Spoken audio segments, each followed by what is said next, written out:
Welcome friends, passing मंत्रा में आप सभी का स्वागत है। पासिंग मंत्रा एक एजुकेशनल प्लेटफॉर्म है जहां पर हम आपको इंग्लिश सिखाते हैं, साथ ही साथ 10वीं से लेकर 12वीं तक के video lesson bye lesson provide करवाते हैं। तो आइए आज के टॉपिक की तरफ हम बढ़ते हैं। आज का टॉपिक बड़ा ही इंटरेस्टिंग होने वाला है क्योंकि हम सेंटेंस के बारे में पढ़ेंगे। सेंटेंस लिखना सीख जाते हैं हम तो इंग्लिश में हम अंग्रेजी में हम बहुत कुछ लिख सकते हैं। तो आइए शुरू करते हैं। सेंटेंस, इसका उच्चारण देखिए, सेंटेंस।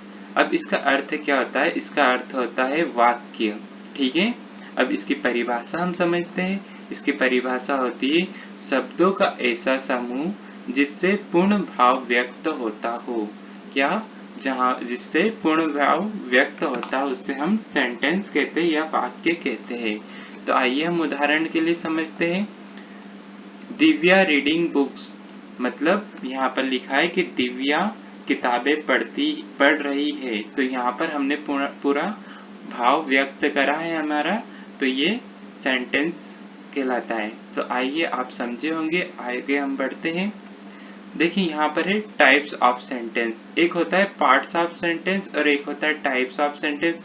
अगर आप पार्ट्स ऑफ सेंटेंस का वीडियो देखना चाहते हैं तो आई बटन पे क्लिक कीजिएगा या हमारे वीडियो सेक्शन में जाकर आप देख सकते हैं। और इसमें आप कंफ्यूज मत होइएगा, आप एक बार वीडियो देखिएगा टाइप्स ऑफ सेंटेंस और पार्ट ऑफ सेंटेंस। तो आइए हम टाइप ऑफ सेंटेंस पढ़ते हैं आज। अब आता है असर्टिव सेंटेंस, मतलब साधारण वाक्य होते हैं। उसके दो प्रकार होते हैं, एक अफर्मेटिव सेंटेंस और एक आता है नेगेटिव सेंटेंस। ठीक है, फिर आता है इंट्रोगेटिव सेंटेंस, मतलब प्रश्नवाचक वाक्य। फिर आता है इम्परेटिव सेंटेंस, इम्परेटिव सेंटेंस मतलब आदेश सूचक वाक्य। ठीक है, फिर आता है एक्सक्लेमेटरी सेंटेंस, इसका मतलब विस्मय सूचक वाक्य होता है।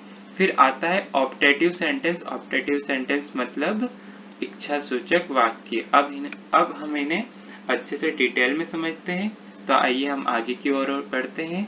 अब देखिए सबसे पहले आता है असर्टिव सेंटेंस। असर्टिव सेंटेंस का उच्चारण देखिए, ये रहा असर्टिव सेंटेंस। इसका अर्थ होता है यह साधारण वाक्य होते हैं। ठीक है, अब इसकी पहचान क्या है?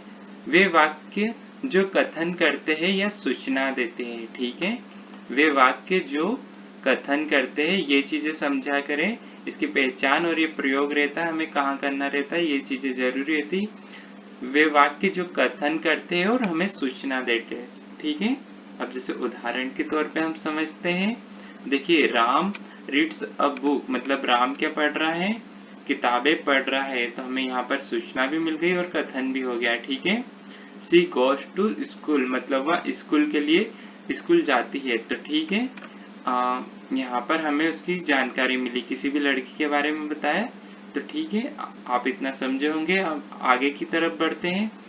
फिर आता है देखिए असर्टिव सेंटेंस, हमने बताया था उसके दो भाग होते हैं। तो आता है सबसे पहले अफर्मेटिव सेंटेंस। अब इसका देखिए उच्चारण क्या है, अफर्मेटिव सेंटेंस। अब इसका अर्थ क्या है? सकारात्मक वाक्य। सकारात्मक वाक्य मतलब वे जिसमें हाँ हाँ बोलते हैं, मतलब नकारात्मक नहीं बोलते और हाँ मिलाते हैं वाले वाक्य होते हैं। ठीक है, अब जैसे इसकी पहचान क्या होती है सकारात्मक वाक्य की? ऐसे वाक्य जिसमें सकारात्मक सूचना प्राप्त होती है, जिनसे सकारात्मक सूचना प्राप्त होती है। ठीक है, जैसे कि उदाहरण हम समझते हैं, the earth moves around the sun, मतलब जो हमारा अर्थ है ना, वो सूर्य के चक्कर लगाती है। जो पृथ्वी है वो सूर्य के चारों तरफ घूमती है। तो यहाँ पर एक सकारात्मक हमें सूचना प्राप्त हुई है। ठीक है, अब देखिए यहाँ पर है एक और उदाहरण हमारे पास, सी ऑलवेज स्पीक द ट्रूथ, मतलब वो हमेशा सत्य बोलती है। तो यहाँ पर हमें एक सकारात्मक सूचना प्राप्त हुई है। ये देखिए अफर्मेटिव सेंटेंस ऐसे होते हैं। आइए हम आगे की तरफ बढ़ते हैं। हमने बताया था असर्टिव सेंटेंस दो प्रकार के होते हैं, एक हमने अभी पढ़ा। अब ये दूसरा है नेगेटिव सेंटेंस। ठीक है, अब देखिए नेगेटिव सेंटेंस का उच्चारण, नेगेटिव सेंटेंस इसका अर्थ होता है नकारात्मक वाक्य। अब देखिए इसकी पहचान क्या होती है? जिन वाक्यों में नकारात्मक सूचना मिलती है, जिन वाक्यों से नकारात्मक सूचना मिलती है, जिन वाक्यों में नकारात्मक सूचना मिलती है उससे हम नेगेटिव सेंटेंस या नकारात्मक वाक्य कहते हैं। अब जैसे उदाहरण के तौर पे I do not go to school, मैं स्कूल नहीं जाता, तो इसमें देखिए एक ना हो रहा है मतलब नकारात्मक वाक्य मिल रहा है। फिर दूसरा उदाहरण हम समझते हैं, she does not play here, मतलब वहाँ यहाँ नहीं खेलती है, मतलब लड़की के बारे में बताया है कि वहाँ यहाँ नहीं खेलती है, तो ये भी एक नेगेटिव चीज हो गई। तो ये नकारात्मक वाक्य में आगे हमने असर्टिव सेंटेंस के दोनों प्रकार पढ़े। अब आगे की तरफ हम बढ़ते हैं। अब आते हैं इंट्रोगेटिव सेंटेंस। इंट्रोगेटिव सेंटेंस, इसका देखिए उच्चारण यहाँ पर लिखा है। इंट्रोगेटिव सेंटेंस, इसका अर्थ होता है प्रश्नवाचक वाक्य। क्या होता है? प्रश्नवाचक वाक्य। अब इसकी पहचान कैसे होती है? इसकी पहचान होती है वे वाक्य जो प्रश्न करते हैं। क्या करते हैं? वे वाक्य जो प्रश्न करते हैं, जैसे कि WH फैमिली में रहते हैं ना, वे वाक्य जो प्रश्न करते हैं। आपने वो भी वीडियो देखा होगा, नहीं तो हमारे आई बटन पे देख सकते हैं। उदाहरण के लिए हम समझते हैं इंट्रोगेटिव सेंटेंस के, जैसे व्हाट इज योर नेम, यहाँ पर क्या वो प्रश्न कर रहा है कि आपका नाम क्या है, तो ये क्या कहलाएंगे? Interrogative sentence. Where do you live, मतलब आप कहाँ रहते हो, तो ये भी इंट्रोगेटिव मतलब एक प्रश्न कर रहा है, तो ये प्रश्नवाचक वाक्य कहलाते हैं। आपको समझ में आएगा। इंट्रोगेटिव सेंटेंस में भी हम टाइप्स ऑफ सेंटेंस पढ़ रहे हैं, हमने इतना क्लियर कर रखा है, कर लिया है। अब आगे की ओर हम बढ़ते हैं, ठीक है। अब आता है इंट्रोगेटिव सेंटेंस। अब इसके भी दो प्रकार होते हैं, मतलब दो तरह से प्रश्न बनते हैं। कौन कौन से? देखिए हम समझते हैं।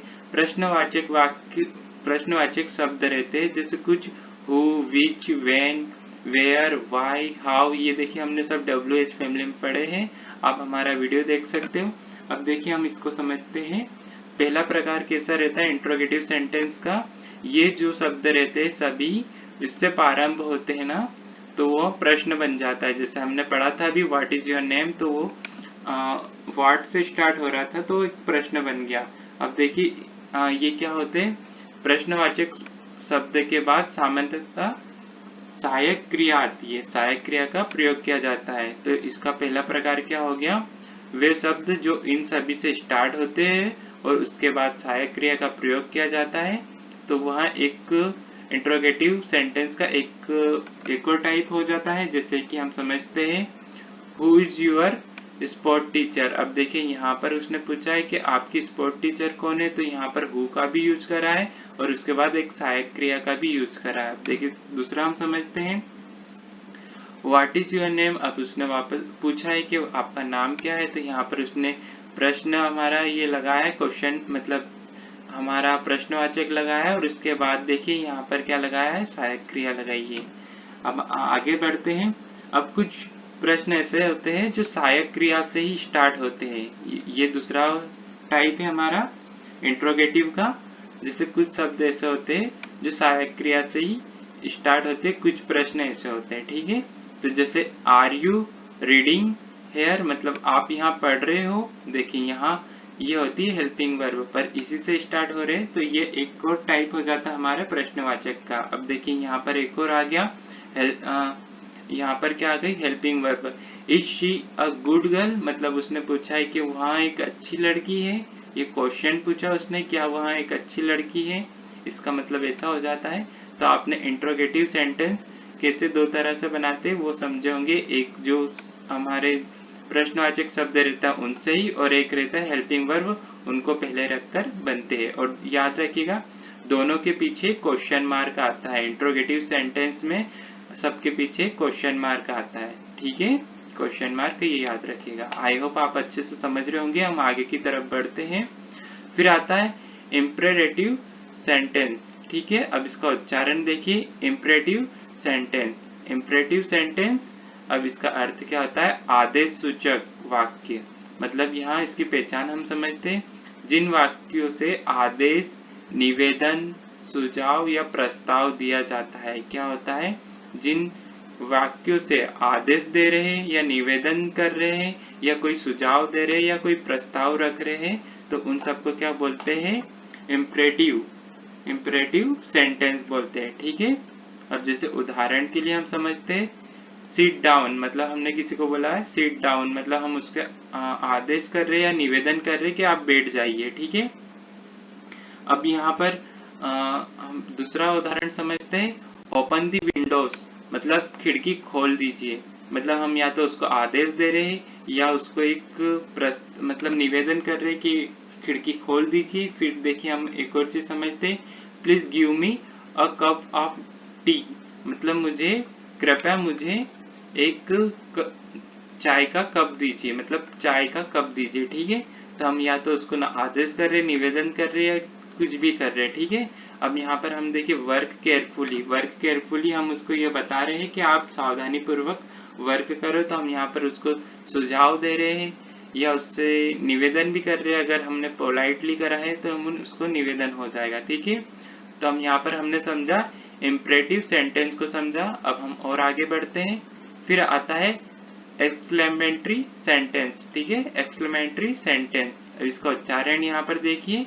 अब इसका अर्थ देखते हैं, अर्थ क्या होता है, विस्मय सूचक वाक्य। विस्मय सूचक वाक्य क्या होता है, इसकी पहचान क्या होती है, जिन वाक्यों से हृदय की गंभीरता, भावना या उद्गार प्रकट होते हैं। क्या होते हैं, उद्गार प्रकट होते हैं या गंभीरता आती है, हृदय की गंभीरता आती है या भावनाएं आती है। जैसे कि एग्जाम्पल के तौर पे हम समझते हैं, उदाहरण में हाउ ब्यूटीफुल मतलब कितना सुंदर है। हम किसी चीज को देखकर बोलते हैं ना हाँ कितना सुंदर है, तो हमारे हृदय में एक गंभीरता आती है या कुछ भावना पैदा होती है। ठीक है, तो वहां पर ये एक्सक्लेमेटरी सेंटेंस या मतलब विस्मय सूचक वाक्य होते हैं। ठीक है, अब यहाँ पर एक और हम उदाहरण समझते हैं। व्हाट एन आइडिया मतलब हम एकदम एक्साइटेड होकर बोलते हैं ना, जैसे हमारे हृदय में एक वो होता है हार्ट में। ठीक है, भावना कुछ पैदा होती है जिसे बोलते हैं वो व्हाट एन आइडिया, हमें कुछ आइडिया अच्छा लगता है, तो वहां पर ये एक्सक्लेमेटरी सेंटेंस कहलाते ये सभी। ठीक है, अब आगे हम देखते हैं। फिर आता है ऑप्टेटिव सेंटेंस। ऑप्टेटिव सेंटेंस देखिए इसका उच्चारण ऑप्टेटिव सेंटेंस, इसका अर्थ होता है इच्छा सूचक वाक्य। अब देखिए इसकी पहचान क्या होती है, वे वाक्य जिनमें किसी इच्छा, शुभकामना, ईश्वर से की गई प्रार्थना या श्राप आदि को अभिव्यक्त करते हैं। ठीक है, आप समझोगे जिसमें इच्छा भी बताते हैं या सूचना या ईश्वर से कोई प्रार्थना करते या किसी को श्राप देते आदि अभिव्यक्त करते। ठीक है, आदि चीज ये सभी चीजें बताते। ठीक है, जैसे कि उदाहरण में हम समझ रहे हैं may you go to hell, मतलब हम यहाँ पर किसी को श्राप दे रहे हैं।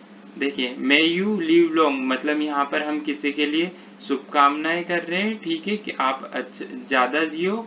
फिर यहाँ पर आता है oh could fly like a bird, मतलब यहाँ पर हम एक इच्छा कर रहे हैं, क्या इच्छा कर रहे हैं कि हम एक बर्ड की तरह उड़ सकते हैं। ठीक है, आपने यह वीडियो देखा, आपको अच्छा लगा होगा, आई होप यहाँ पर आपको सभी समझ में आया होगा। पासिंग मंत्रा से इसे जुड़े रहे, आगे और वीडियो देखने के लिए, ऐसे ही इंग्लिश सीखने के लिए आसान तरीके से हमारे वीडियो को लाइक करें, शेयर करें और हमारे चैनल को सब्सक्राइब करें। पासिंग मंत्रा से ऐसे ही जुड़े रहें। आज का वीडियो देखने के लिए धन्यवाद।